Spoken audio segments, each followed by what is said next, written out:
अगदी विधिवत पद्धतीने आपण लक्ष्मीपूजन करत असतो, तर त्याच पद्धतीने आपल्याला उत्तर पूजासुद्धा करावी लागते. तरच आपण केलेल्या जे काही म्हणजे लक्ष्मीपूजनची मांडणी केलेली आहे, प्रार्थना केलेली आहे, तर या सगळ्याचं फळ आपल्याला मिळतं. तर उत्तरपूजा ही शक्यतो सगळीकडे सकाळी केली जाते दुसऱ्या दिवशी.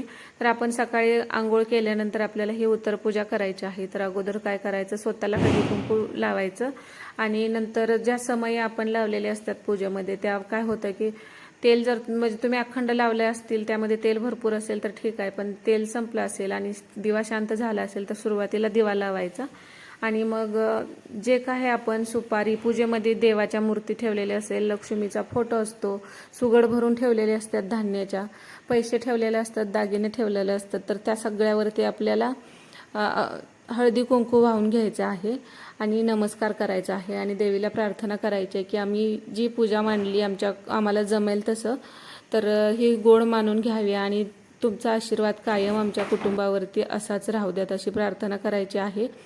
आणि हे इथं आपल्याला आता गोडाचा काहीतरी नैवेद्य करायचा आहे. तुम्ही शिरा करू शकता, तूप भात दाखवलं तरी चालतो किंवा शेवाळ्याचा भात बऱ्याच ठिकाणी केला जातो. काही नाही जमलं तर तुम्ही खडे साखरेचा किंवा दुधाचा नैवेद्य दाखवू शकता. तिथं नैवेद्य ठेवायचा आहे, त्याच्यावरती तीन वेळा पाणी फिरवायचं, नैवेद्यम समर्पयामी म्हणायचं आणि आपल्याला अगरबत्ती किंवा धूप जे काही कापूर वगैरे लावायचं असेल तर ते लावून घ्यायचं आणि हे आपल्याला मग उत्तरपूजा काढायला सुरुवात करायची आहे. तर आता जी काही फुलं पानं आहेत ती एका ह्याच्यात तुम्ही कॅरी बॅगमध्ये गोळा करू शकता आणि नंतर ते निर्माल्यात टाकू शकता. आता पूजेमध्ये डेकोरेशनसाठी सुद्धा जी पानं फुलं यूज केली असतील ती सुद्धा आपल्याला निर्माल्यात टाकायची आहेत, कारण देवासमोर ज्या काही गोष्टी आपण ठेवतो त्याचं म्हणजे परत आपण असं कुठंही त्या गोष्टी टाकू शकत नाही. आणि फळं वगैरे आहेत ते आपण खाऊ शकतो आणि फराळ वगैरे आहे ते तुम्ही खाऊ शकता किंवा तुम्हाला गाईला चारायची इच्छा असेल तर गाईला सुद्धा चारू शकता. आणि केरसुणीनंतर आता तुम्ही झाड म्हणजे आपल्या घरामध्ये तिचा यूज करू शकता. आणि जर तुम्ही अशी केरसुणी घरामध्ये वापरत नसाल तर तुम्ही तुमच्या जवळ आसपास एखादं मंदिर असेल तर त्या मंदिरात दान करू शकता, तिथं त्याचा यूज होतो. आणि हे काय सुगडमध्ये आपण जे धान्य ठेवलेलं असतं, लाह्या भत्ताच्या असतील तर त्या तुम्ही खाऊ शकता आणि खायच्या नसतील तर तुम्ही पक्ष्यांना घालू शकता. धने आहेत ते आपल्याला तिजोरीमध्ये ठेवायचे आहेत आणि मीठ जे काही ठेवलेलं आहे ते परत आपण स्वयंपाकात म्हणजे आहे त्यात गहू तांदूळ असतील तर ते यूज करायचे आहेत सुगडमध्ये ठेवलेले. आणि पूजेमधले पण तांदूळ तुम्ही यूज करू शकता किंवा ते पक्ष्यांना खाऊ घातलं तरी सुद्धा चालू शकतं.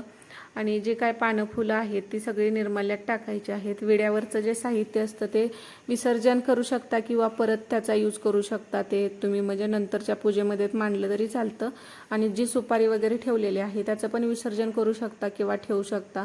कलशामध्ये पाणी असतं तर ते पाणी सगळ्या घरामध्ये आपल्याला शिंपडायचं आहे, पूजेमध्ये सुद्धा शिंपडायचं आहे, कारण पूजेमध्ये ठेवलेलं हे पाणी नंतर पवित्र झालेलं असतं.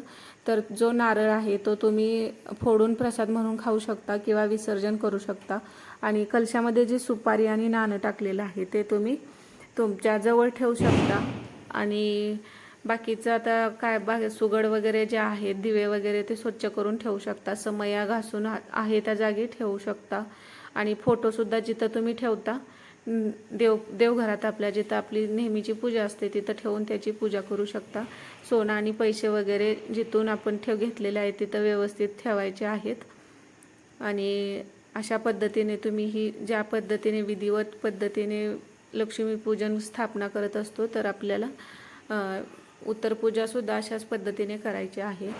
आणि जे काही पाणी आहे ते कलशामधलं वगैरे तुम्ही घरामध्ये सगळीकडे शिंपडून झाल्यानंतर राहिलेलं झाडांना वगैरे घालू शकता. तर असं अगदी उत्तरपूजा ही फार सोपी असते. तर अशा पद्धतीने तुम्ही तुमच्या घरात मांडलेल्या लक्ष्मीचं जी पूजा होती तर ह्याची उत्तरपूजा करू शकता. श्री स्वामी समर्थ.